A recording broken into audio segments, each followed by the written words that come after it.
for he had many possessions. Then Jesus looked around and said to his disciples, how hard it will be for those who have wealth to enter the kingdom of God. And the disciples were perplexed at these words. But Jesus said to them again, children, how hard it is to enter the kingdom of God. It is easier for a camel to go through the eye of the needle than for someone who is rich to enter the kingdom of God. They were greatly astounded and said to one another, then who can be saved? Jesus looked at them and said, for mortals it is impossible, but not for God. For God, all things are possible. Peter began to say to him, look, we have left everything and followed you. Jesus said, truly I tell you, there is no one who has left house or brothers or sisters or mother or father or children or fields for my sake and for the sake of the good news, who will not receive 100-fold now in this age, houses, brothers and sisters, mothers and children, and fields with persecution, and in the age to come, eternal life. But many who are first will be last, and the last will be first. The Gospel of the Lord. Praise to you, Lord.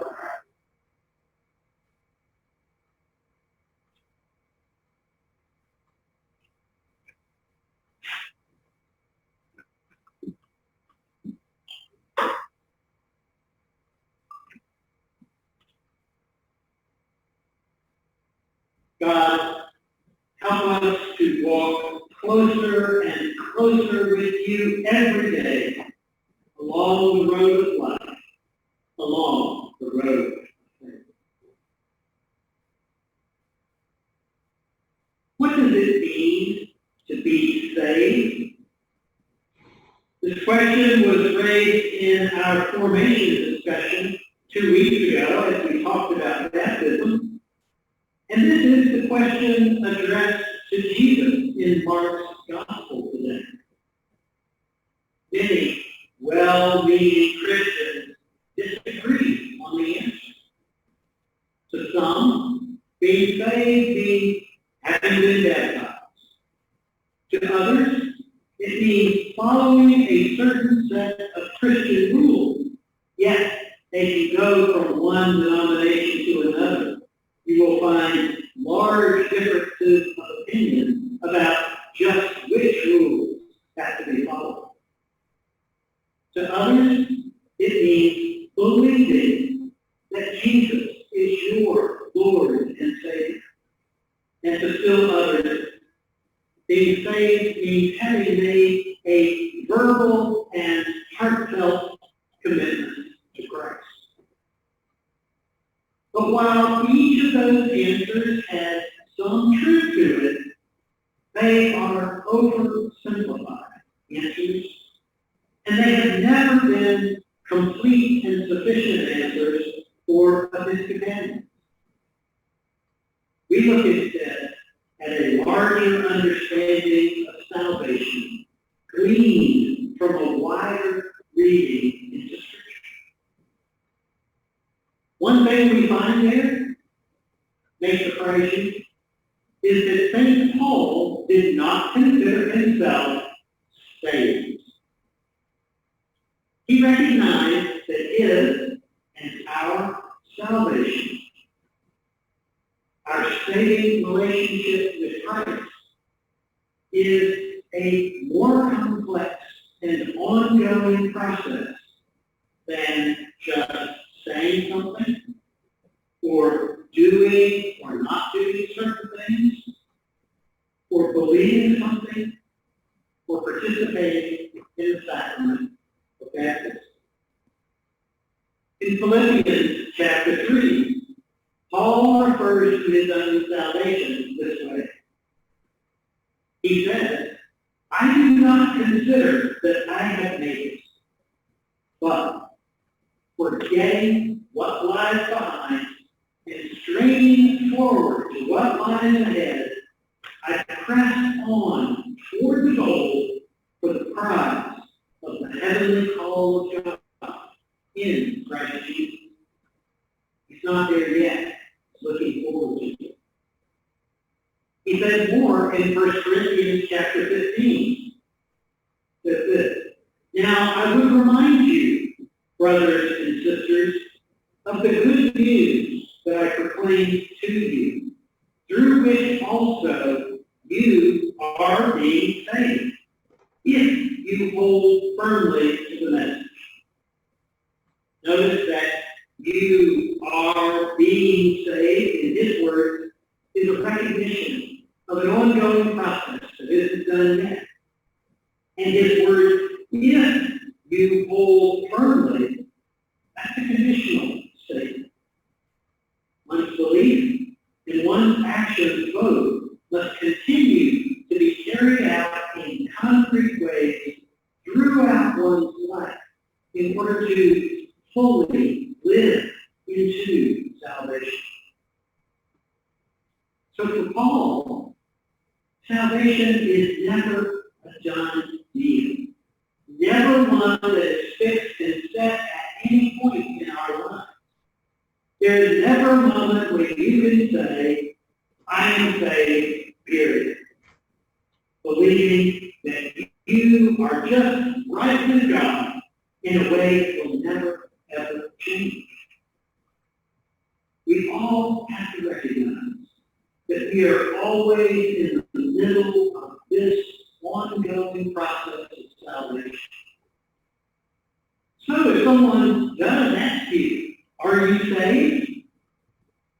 What you can answer is these three things, saying all three of them together. I have been saved by Christ's death upon the cross for all of humankind. I am being saved because God and Christ are at work in me now through the power of the Holy Spirit. And I will be saved when this age comes to an end and Christ gathers up the faith into his resurrection. I have been saved, I am being saved, and I will be saved. Past, present, and future elements are all a part of salvation and to live it as a Christian. In today's gospel, when Jesus is asked by his disciples somewhat to say, then who can be saved? His answer, for mortals, it is impossible, but not for God. Because you see, salvation is not something we can do by ourselves. It involves fully enmeshing our life, our will, our thoughts, and our actions with the ways of God. Salvation is a lifelong commitment to following Jesus' way, to enacting Jesus' truth, and to modeling our lives after Jesus' life. Living as a Christian and being saved is a lifelong journey, day in and day out. Jesus calls on us continually to be renewed in our hearts, in our minds, in our words, in our actions, learning from him and growing in him. With no end in sight, we can never get enough of living like Jesus. It's an ongoing and growing relationship. Relationship with God, relationship with Christ, relationship with the Holy Spirit.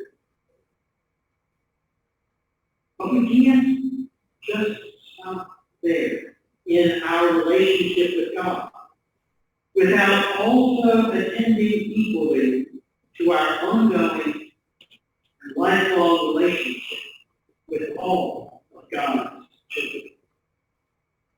Jesus and the entire Bible reminds us over and over again that in the acts of loving God and of loving our neighbors, those two things are so bound closely together that we cannot do either fully without also doing the other fully.